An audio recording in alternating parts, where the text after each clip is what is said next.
आज हम class 12 lesson number 1 Navnirman का पोयम कंप्लीट करेंगे, जिसको त्रिलोचन जी ने लिखा है। कवि परिचय में त्रिलोचन जी का जन्म 20 अगस्त 1917 को उत्तर प्रदेश के सुल्तानपुर जिले के कटघरा चिरानी पट्टी में हुआ। इनका जो असली नाम है वो है वासुदेव सिंह। ये हिंदी और उसके अलावा अरबी और फारसी भाषाओं भी इनको उसके बारे में ज्ञान था। पत्रकारिता के क्षेत्र में भी ये एक्टिव थे। आप इनके जो काव्य क्षेत्र में प्रयोग धार्मिकता का समर्थन किया और नव सृजन करने वालों को प्रेरणा स्रोत बने रहे। इन्होंने उन लोगों को मोटिवेट किया था।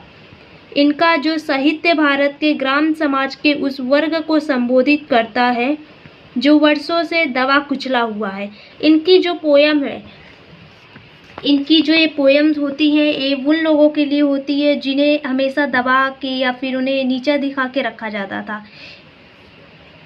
और फिर इनका जो निधन था वो 2007 में हो गया था।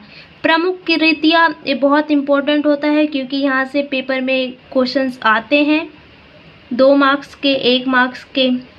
तो प्रमुख कृतियाँ है धरती, दिंगत, गुलाब और बुलबुल, उस जनपद का कवि हूँ, सबका अपना आकाश कविता संग्रह, देश काल कहानी संग्रह, दैनंदिनी डायरी आदि।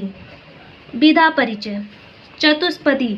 चतुष्पदी का मतलब है ये जो पोयम है नवनिर्माण, ये 4 लाइन की होंगी और ये चौपाई की तरह होगा। इसमें 4 चरण होंगे। इसकी फर्स्ट लाइन, सेकंड लाइन और फोर्थ लाइन तुकबंदी होगी। जो पहले लाइन के एंड में होगा वही सेम दूसरे लाइन के में भी आखिरी में होगा और वही चीज़ तीसरे में भी होगा। आगे पोयम में देखेंगे। भाव और विचार की दृष्टि से प्रत्येक चतुष्पदी अपने आप में पूर्ण होती है। और उसके बाद चलिए पोयम स्टार्ट करते हैं। तुमने विश्वास दिया है मुझको, मन का उच्छ्वास दिया है मुझको, मैं इसे भूमि पर संभालूंगा, तुमने आकाश दिया है मुझको। विश्वास मतलब भरोसा, उच्छ्वास मतलब प्रोत्साहन। इंसान के जीवन में किसी का भरोसा पा लेना या किसी से मोटिवेट हो जाना बहुत इम्पोर्टेंट होता है इंसान के जीवन में। भरोसा और प्रोत्साहन के बल पर इंसान बड़े से बड़े काम को भी बड़े आसानी से कर लेता है।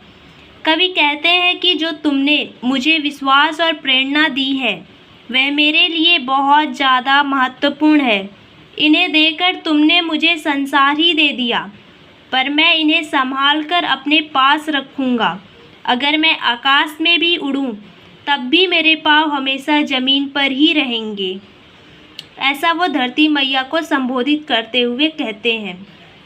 सूत्र ये तोड़ नहीं सकते हैं, तोड़कर जोड़ नहीं सकते हैं।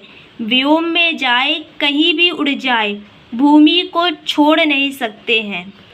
सूत्र का मतलब होता है नियम, भूमि का मतलब होता है धरती। कवि कहते हैं कि इंसान कितना ही बड़ा क्यों ना हो जाए, आकाश में उड़ाने ही क्यों ना भरता हो या फिर एक जगह से दूसरी जगह पर ही क्यों ना चला जाए, लेकिन आखिर में उसे धरती पर ही आना पड़ता है। ये बात कोई झुठला नहीं सकता है। इस सच्चाई को कोई नियम तोड़ मरोड़ कर झूठा साबित नहीं कर सकता है कि आखिरकार आपको धरती पर ही आना है।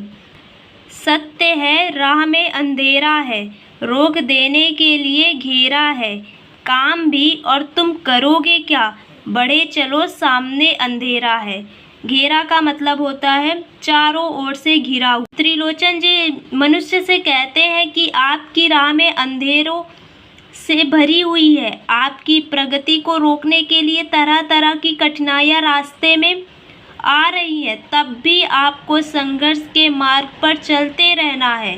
अंधेरे में भी आपको आगे बढ़ते ही रहना है, क्योंकि इसके अलावा आपके पास कोई दूसरा रास्ता नहीं है। संघर्ष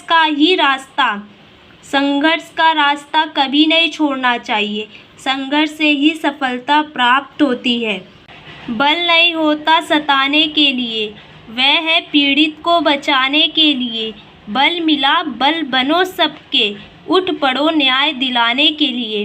बल का मतलब होता है ताकत, सताना मतलब दुख देना, पीड़ित जिसे सताया गया हो, बल बनना मदद के लिए आगे आना।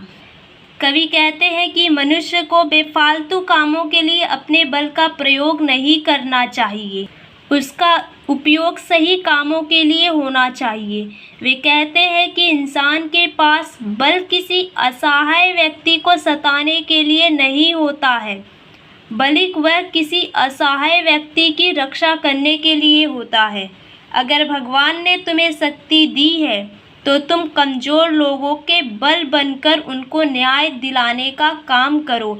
जिसको मंजिल का पता रहता है, पथ के संकट को वही सहता है। एक दिन सिद्धि के शिखर पर बैठ अपना इतिहास वही कहता है। पथ का मतलब होता है मार्ग या फिर रास्ता। सिद्धि मतलब सफलता, शिखर मतलब चोटी। कवि कहते हैं कि जिस भी इंसान को अपने सफलता के मंजिल की जानकारी होती है, वह इंसान अपने मार्ग में आने वाली परेशानियों को झेल लेता है। ऐसे ही व्यक्ति को सफलता मिलती है। जिन्हें अपने मंजिल का पता होता है, वह सफलता के शिखर पर पहुंचकर समाज के लिए इतिहास रच देता है और लोग इन्हीं को ही फॉलो करते हैं। प्रीति की राह पर चले आओ, नीति की राह पर चले आओ, वह तुम्हारी ही नहीं सबकी है, गीति की राह पर चले आओ। प्रीति मतलब प्यार, नीति मतलब समाज के लिए निश्चित आचार व्यवहार। कवि प्यार और अच्छे आचार व्यवहार को अपनाने की बात कर रहे हैं। सबके साथ प्यार से रहना चाहिए और सबके साथ अच्छा व्यवहार करना चाहिए। यही सबको अपनाने का सही रास्ता है। वे कहते हैं कि सबको हंसते गाते जीवन जीने का मार्ग अपनाना चाहिए।